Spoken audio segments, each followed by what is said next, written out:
রোজ সকালবেলা ব্রেকফাস্টে আমার বাবা আমাকে একটি করে কলা দেন, বলেন যে একটা কলা খেলে শরীর স্বাস্থ্য সত্যি ভালো থাকবে। হ্যাঁ, কথাটা সত্যিই ঠিক।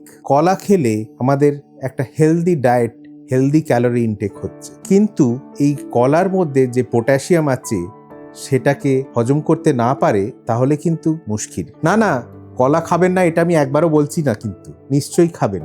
আসুন আজকে আমরা আলোচনা করি এই পটাশিয়ামের ব্যাপারে। এই পটাশিয়াম বেড়ে গেলে কি ক্ষতি হতে পারে এবং এটাকে আমরা কিভাবে আটকাতে পারি। আমাদের শরীরে যেরকম সোডিয়ামের একটা লেভেল ইম্পর্টেন্ট, সেরকম পটাশিয়ামও খুব ক্লোজলি রেগুলেটেড। পটাশিয়াম বেড়ে যাওয়াটাকে আমরা ডাক্তারি ভাষায় হাইপার ক্যালেমিয়া বলে থাকি, এবং এই হাইপার ক্যালেমিয়া কিন্তু সত্যি প্রচণ্ড ডেঞ্জারাস। পটাশিয়াম আমাদের প্রত্যেকটা সেলুলার অ্যাক্টিভিটিতে যেরকম দরকার হয়, নার্ভসে দরকার হয়, মাসেলে দরকার হয়, কার্ডিয়াক অ্যাক্টিভিটির জন্য দরকার হয়, সেটা যদি বেড়ে যায় তাহলে কিন্তু প্রচণ্ড ক্ষতিকর।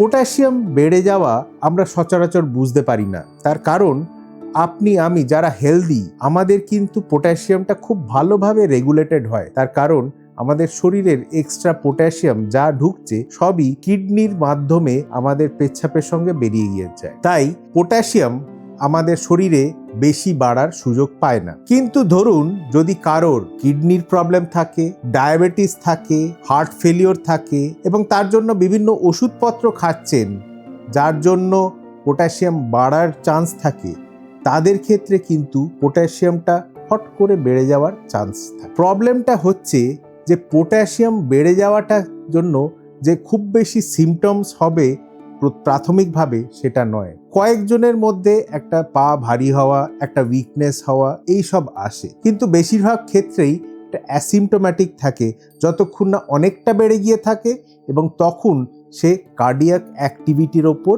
এই পটাশিয়ামটা এফেক্ট করছে। কি এফেক্ট করছে? এই পটাশিয়াম যদি বেড়ে যায় তাহলে আমাদের হার্ট রেট স্লো হয়ে যায়, কার্ডিয়াক অ্যারিথমিয়াস শুরু হয়ে যায়, এবং হঠাৎ করে হার্টটা ইভেন বন্ধও হয়ে যেতে পারে। পটাশিয়ামটা কিন্তু সাইলেন্টলি কিলার হতে পারে। পটাশিয়াম বেড়ে যাওয়াটা আমরা কিভাবে বুঝতে পারি? ডাক্তাররা পটাশিয়াম বেড়ে গেলে ব্লাড টেস্ট করে থাকেন, সেখানে ব্লাডের পটাশিয়াম লেভেল বোঝা যায়, এবং অনেক সময়তে ইসিজিতেও পটাশিয়াম বেড়ে গেলে এফেক্টগুলো দেখা যায়। ব্লাড টেস্টের রিপোর্ট আসার আগেই আমরা অনেক সময় বুঝতে পারি যে পটাশিয়াম বেড়ে যাচ্ছে ইসিজি দেখেই। যদি পটাশিয়াম বেড়ে যায় ভয় পাবেন না, ডাক্তারের পরামর্শ নিন, এবং দেখবেন যে ডাক্তার অনেক সময়তেই অনেক মেডিসিন বন্ধ করে দিচ্ছেন, আপনার কিছু কিছু ওষুধপত্র দিচ্ছেন যার জন্য পটাশিয়াম কমে যাচ্ছে, স্টেবল হচ্ছে। সময় মতো যদি এটার চিকিৎসা করা যায় তাহলে হার্টের ওপর কোনো রকমভাবে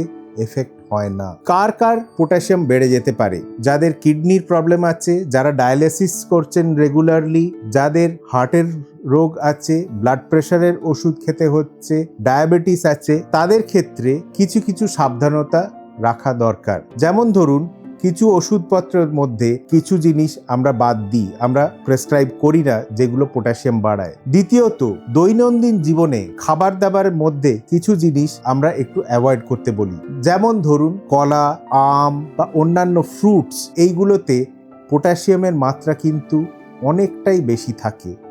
সেই জন্যে আপনাদেরকে অনেককেই, যাদের কিডনি প্রবলেম আছে, যখন খাবারের চার্ট দেয়া হয় দেখবেন যে এই খাবারগুলো বারণ করে দেয়া আছে। যদি আমরা নর্মাল লাইফস্টাইল মেনটেন করি, আমাদের খাওয়া দাওয়া রেগুলেট করি, তাহলে কোনো চিন্তা করবেন না।